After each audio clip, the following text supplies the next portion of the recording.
الشيطان الرجيم.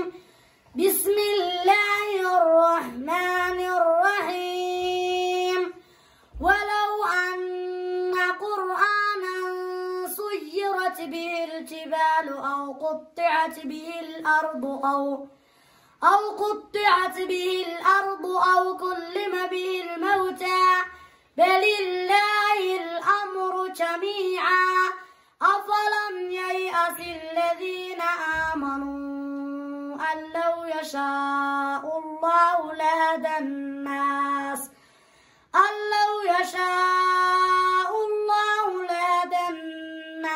جميعا ولا يزال الذين كفروا تصيبهم بما صنعوا قارعة أو تحل قريبا من دارهم حتى يأتي وعد الله إن الله لا يخلف الميعاد.